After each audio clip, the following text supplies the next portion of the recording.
Museums carry the responsibility and privilege of preserving, interpreting, and presenting history to the public.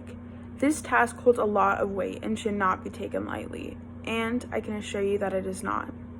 As a curator, the interpretation and presentation of the past is the most delicate and fragile part of our job.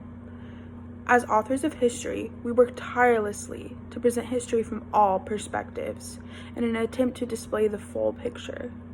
Our loyalties do not lie with what our audience wants to hear, but rather with the truth. And in most cases, the truth is not a one-dimensional story. It is our responsibility to make sure everyone on all sides gets a chance to tell their version of the truth.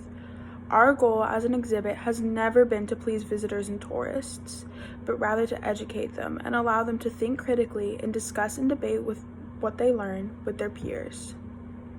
The Enola Gay exhibit, although controversial to many, deserves to remain as a part of the Smithsonian Museum.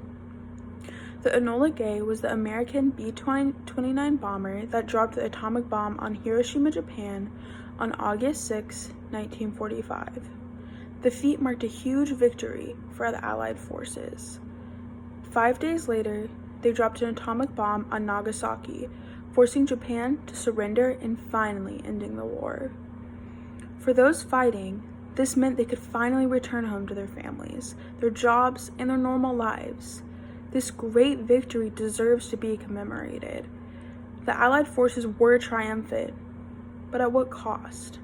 The tragedy in the wake of nuclear warfare experienced by the people of Hiroshima and Nagasaki inflicted horror beyond imagination.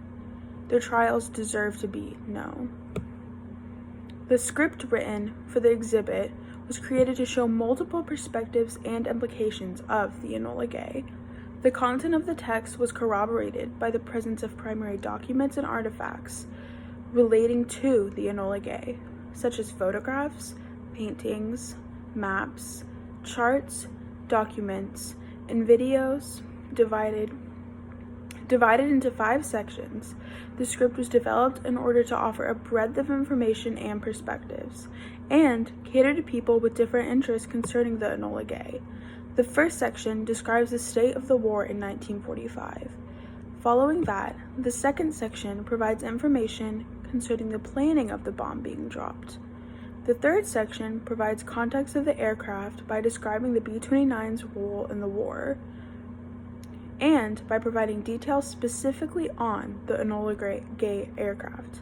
The fourth section illustrated the suffering experienced by those who felt the wrath of the atomic bombs in Hiroshima and Nagasaki. And finally, the fifth section covered Japan's surrender and the beginnings of the Cold War.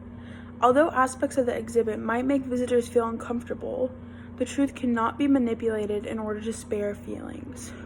The exhibit does not serve society as a monument or memorial, but rather as a platform for academic and factual interpretations of the past. It is very apparent that the exhibit was in no way focused on inciting guilt on American veterans or citizens, but rather on commemorating their efforts with historical truth, while also acknowledging the agony caused by the bombings. History can never be told in a way that pleases everybody. No matter what, someone is going to take issue with details that have been emphasized or neglected. As a museum, it is our job to do our very best to construct the most accurate narrative of what happened, with information from multiple key points of view. With what we find and present, you as the audience can interpret and analyze it in any way. It's your right to form your own opinions on what you are shown. However, just because you disagree with what you see does not give you any right to redact it from the candor of history in order to promote your own false narrative. As citizens of the United States, we have always prided ourselves on our great liberties, most chiefly freedom of speech. To censor the presentation of our history would contradict what our nation represents. Removing the Enola Gay exhibit from the Smithsonian signifies the beginning of a dangerous future in which censorship is justified in order to push one's agenda fueled by emotion rather than facts. Although this exhibit might be very upsetting for viewers to experience, especially veterans, It is essential that is not removed from the Smithsonian in order to preserve a truthful presentation of history. Thank you.